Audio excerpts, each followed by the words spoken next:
My future mother-in-law doesn't want her son to marry me because I am defective. Posted by you/Miaat. I'm sorry, I don't remember the exact term for my condition. Basically, I have the correct parts, but none of them happen to work. My uterus cannot generate lining, so I can never get pregnant. On the bright side, I have never had a period in my life. I'm 32. My boyfriend's mother found this out, I don't know how. She may have overheard a family member talking about it. My family knows about it, as do several of his family members that I have told. When she found out and confronted me about it, she forbade her son from marrying me because I couldn't provide him with children. Needless to say, my boyfriend and I have discussed it, and while a bit disappointed, we are fine with it, me being unable to conceive. She is now telling all her family members not to attend our future wedding because she doesn't want her son marrying someone defective who can't give him what she thinks he wants or needs. If she can come around and change her mind on this, that would be great, but as it stands now, I don't want her at the wedding, for fear she might do or say something to ruin the event. My boyfriend says that while he loves his mother, he is torn about whether to invite her or not. We may just have a quick civil ceremony, inviting only a few friends and relatives, and tell her afterward. However, she doesn't even want to come over when we invite her for dinner. I'm not sure what to do. I'm getting tired of her calling me defective to everyone else. His father is okay with it, and his aunts and uncles are mostly understanding. We've talked about adoption in the future, but she is also against that because it is not his blood and wouldn't really be her grandchild.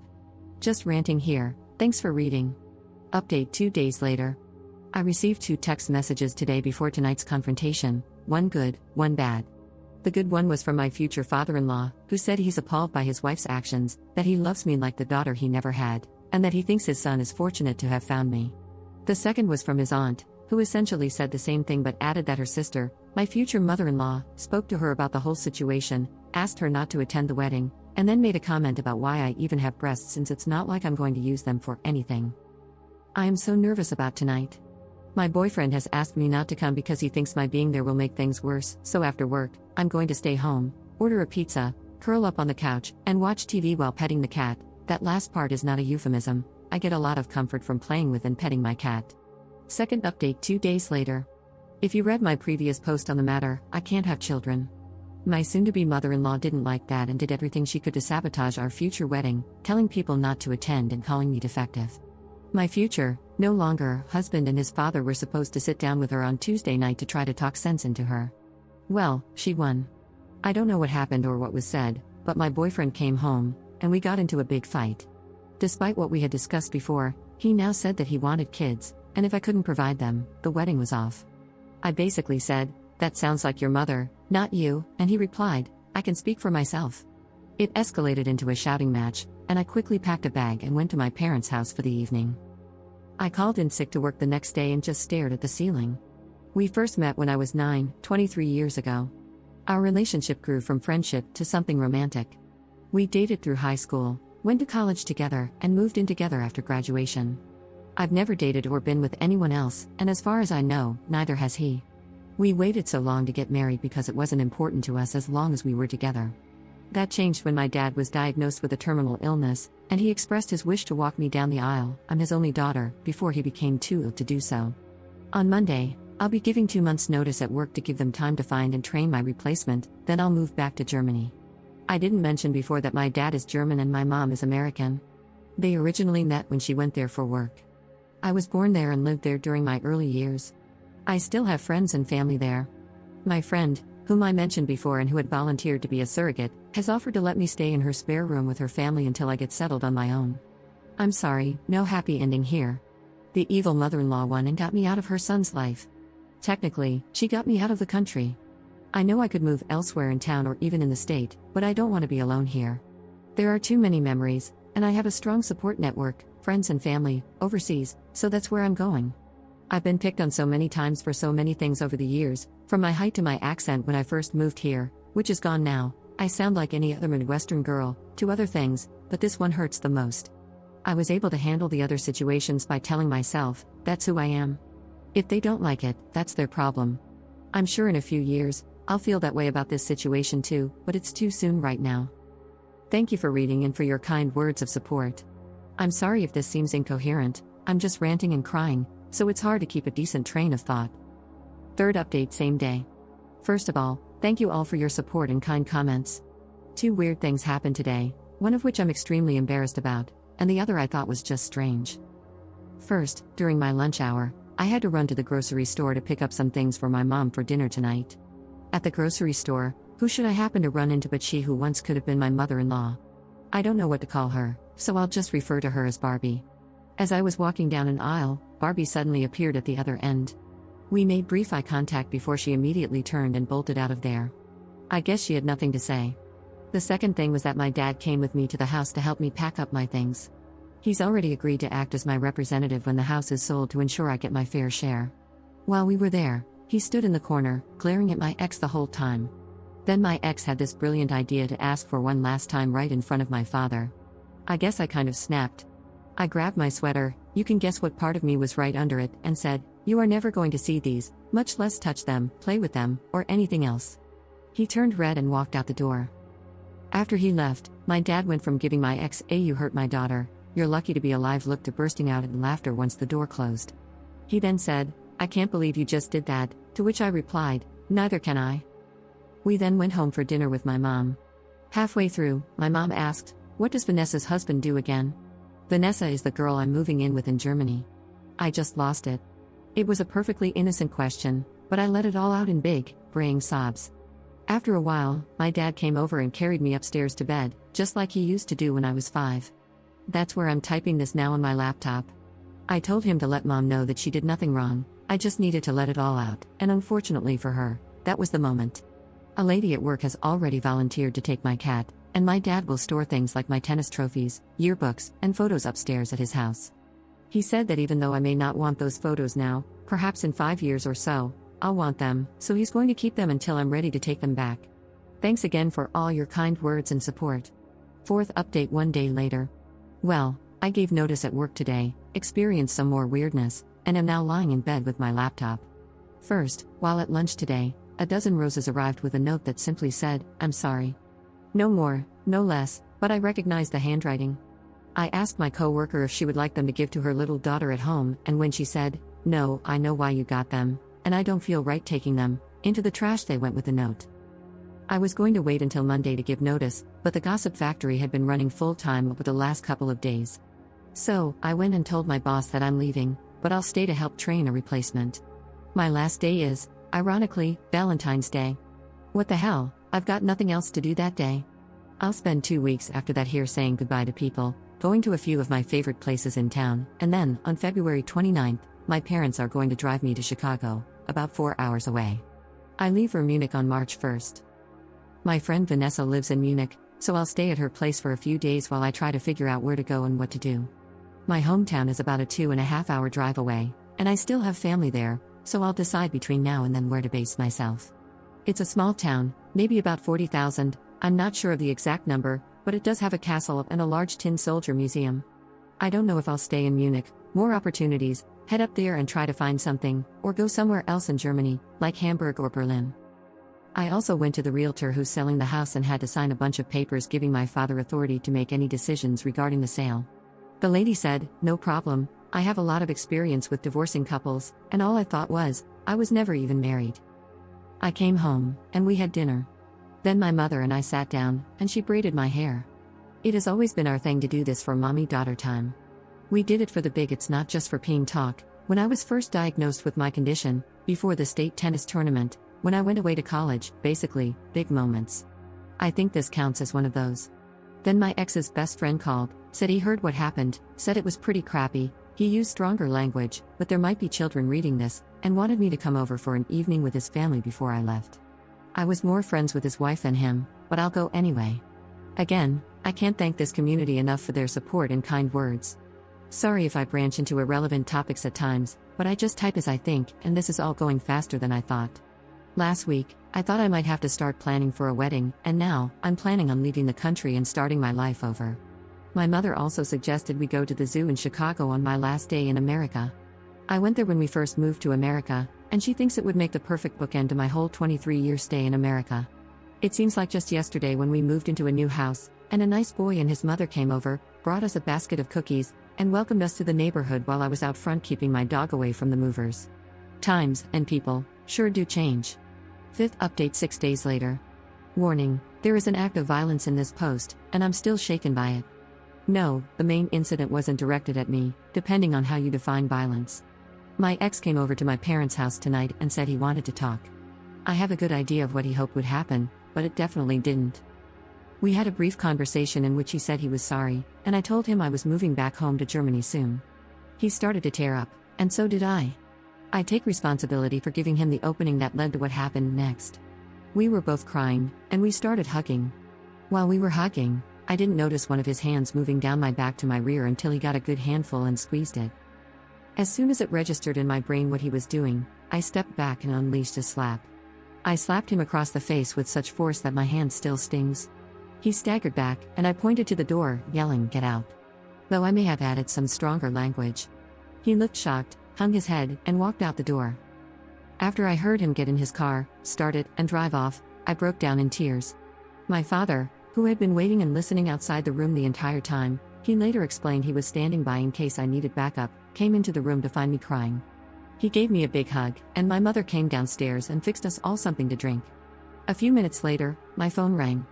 According to caller ID, it was Barbie, my ex's mother and the person who started all of this. I didn't hear her side of the conversation, so what I know comes from what my father told me later.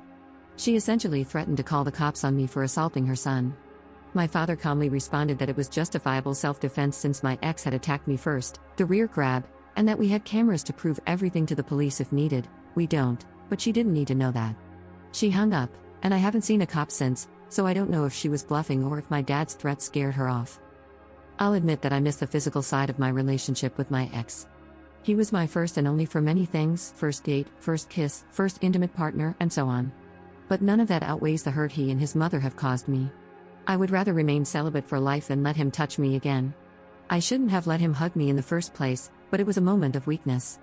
I know better now and won't let it happen again. Thank you again for reading and for your kind words of support. I didn't think I'd be updating again after my last post, but here we are. Hopefully, unless it's in response to something written here or a message, you won't hear another update from me until I'm in Germany and far away from this mess. It's late, and I'm going to bed now. 6th update 26 days later. 1 mystery solved. Throughout this whole ordeal, there have been 2 mysterious things I had no answer for: 1, why he suddenly changed his mind, and 2, how Barbie, his mother, found out. It wasn't common knowledge, nor did I tell her. I had my suspicions as to how, and yesterday, they were confirmed. I was downtown on my lunch break. I've been training the new girl who's replacing me. She seems really nice and capable. I would have liked to work with her if the circumstances were different. During lunch, I ran into Steve, Jack's friend and neighbor, whom he's known since he was 3. Steve said he had heard about us, mentioned it was a shame that we had broken up, and asked if it had anything to do with my infertility. Now, I had not told Steve. He wasn't a close enough friend to confide in, so I asked what he knew about my infertility. He then told me the whole story. This is from his point of view, and I'm only relaying what he said, so it may not be 100% accurate. Steve and Jack, my ex, were working on Steve's car. I don't know what kind, only that it's from the 60s. Before this, Jack and I had a very informal proposal. What do you want on your toast? It looks like it's gonna rain today. Should we get married? So, Jack went to his parents' house because he wanted an old heirloom ring that had been in his family for centuries to make a formal proposal. He asked his mom where the ring was and why he wanted it. She ran upstairs crying with glee to find it. When she came back down with it, she was crying and said it would be nice to have the pitter-patter of tiny feet around the house. She asked if I was currently pregnant. I guess it seemed odd to her that we were getting married after 16 years of dating and living together, so she assumed he had knocked me up, prompting the proposal after so many years. Jack replied that we already had the pitter-patter of tiny feet in Babette, my cat. She said, "No, I mean a baby, silly." Jack then responded, "Mia can't have babies," and proceeded to tell her my whole medical situation. She said something like, "This isn't going to happen," went back upstairs, returned the ring, and slammed the door. The next day, she forbade me from marrying him, started calling me defective, and kicked off this whole story. After telling me this, Steve said that, yes, this was one factor in our breakup. He added, "What a shame. You two made a great couple," and mentioned that Jack was probably devastated. I then said goodbye and went on to lunch. When I got home later that day, I went to my room and cried into my pillow until my father came up to get me for dinner. I had always suspected that Jack told her somehow. While it's not a big state secret, it's not something I have ever felt comfortable sharing. Now that I'm telling this story on this site, I have no problem admitting, my parts don't work, to complete strangers. It's been comforting. Thank you all for your support. 7th update 3 months later. 2-part update. We'll start with the good news first. I left America on March 1st and flew to Munich. I sat next to an elderly lady who was terrified of flying, but she was traveling to visit her son and his family. I don't remember what he did or why he was in Germany. For the 10 or so hours we were in the air, she held my arm in a death grip. Anytime we hit an air pocket or experienced slight turbulence, it was a relatively smooth flight with just a few bumps. She gripped even tighter. Later, I discovered I had a bruise, but fortunately, her nails didn't dig in. After deplaning and going through customs, she reunited with her son and his family. This all happened before the quarantine and isolation began in earnest, so there wasn't much of a problem at that time. Then the fun started with the quarantine. I've spent most of my time at my friend's house, tutoring her kids in English and generally helping out around the house. I had 3 interviews scheduled before I arrived, but all of them were cancelled. My uncle, who lives in Kulmbach, has offered to drive the 3 hours down to pick me up and take me back there, but I haven't decided yet. Now, the bad news: apparently, Jack, my ex, has been having a hard time with all this. Normally, when I and my family flew back to Germany in the past, we would fly out of Cedar Rapids, connect through Chicago or Minneapolis, and then fly to Germany. Apparently, from what a friend told me, Jack drove out to the Cedar Rapids airport, not knowing that we had driven up to Chicago and that I flew directly from there. When I didn't show up, he went home and assumed he'd gotten the time or date wrong. He sent a few letters to my house. I had my mother open one and read it to me over the phone, but I soon asked her to stop. Even though my mother and I have always been open about my personal life, there were things in that letter I didn't feel like hearing, or having her hear. The letter stopped when Jack lost his job for reasons unrelated to quarantine, and he later wound up in jail. No one has been able to tell me exactly what happened, but based on what I've heard, one night he got into a shouting match with his mother, which escalated into a physical altercation. His dad had to pull him off her until the cops arrived and arrested him. I guess it got bad enough that a neighbor called the police. I never would have expected this from him, especially with his mom. If only he'd fought this hard for me back then, maybe things would have turned out differently. As of now, I'm sitting around with not much to do, but at least I'm not in jail. I hope everyone is staying safe and doing as well as possible during these times. Auf Wiedersehen, Mia. Comment update 4 days later. I had been thinking of calling him while I was here, but his recent troubles have made me rethink it. I have no idea how to call someone currently in jail. If I am motivated enough, I might try. He only mailed the letters to my parents' house in Iowa because he has no clue, other than knowing I'm in Germany, where I am right now. I'm hoping that when this virus situation blows over, I will return to America for a visit in 2 years, and maybe by then, I will feel comfortable enough to see him in person. It's like he had a complete personality change, and that's what mystifies me the most. He went from quiet and reserved to some sort of deviant maniac, and now I wonder if, at some point during our marriage, if it had gone through, he would have laid his hands on me, like he did with his mother. To answer a previous question, I will be 33 in July, and he will also be 33 in October. I have been to a lot of European countries, but Spain has not been one of them. Maybe once I get established here, it will be easier for me to jet over and check it out. Thank you again for your kind words. Stay safe during this current crisis. 8th update 5 days later. I actually spoke to him yesterday on the phone. When I last updated, he had been arrested and thrown in jail for assaulting his mother. I don't know if he's out on bail, if there were no charges, or what, but he has spent the last few days sitting in my parents' front yard, doing nothing but sitting. My dad said he was going to go out there and kick his rear, but my mom, who's definitely the cooler-headed of the two, went out there and calmly told him I was gone and that he should pick up and start his life over too. She called me and told me this, so I decided to call him, which I did last night. He answered and sounded kind of relieved it was me, but also sad. This is the conversation to the best of my memory. Jack, hello. Me, hello. I understand you're out in my parents' front yard. Well, I'm not there, so please leave them alone. Jack, I was hoping that the rumors I heard weren't true, that you were still here and we could talk. Me, I tried talking before, and you just took it as a chance to grab my rear and act as if sex could solve this whole thing. Jack, I'm sorry, I've never broken up before, so I'm not sure how to go about it. Me, I've never broken up before either, but I think I've handled it better. I just gotta know, why? Jack, I have to do what my mother says, and she wasn't happy when she found out you couldn't have children. Me, you're 32. I don't think you have to do what your mother says anymore. Jack, you just don't understand. Me, I do understand. We had discussed the problem before and had come up with solutions that apparently aren't satisfactory to her, so you threw our relationship away. Did it mean that little to you? Jack, you didn't have to go away. When are you coming back? Me, not for a couple of years. Once this whole pandemic thing is over, I can hopefully find a job and my own place to stay. Jack, come back, please. Me, I'm sorry, but you made your choice, Barbie, his mother, or me. I hope the two of you are quite happy together. Throughout all of this, he is crying, and I'm doing my best not to. Jack, please come back. We can get married and adopt or whatever. I'm sorry, we can find a way to work this out.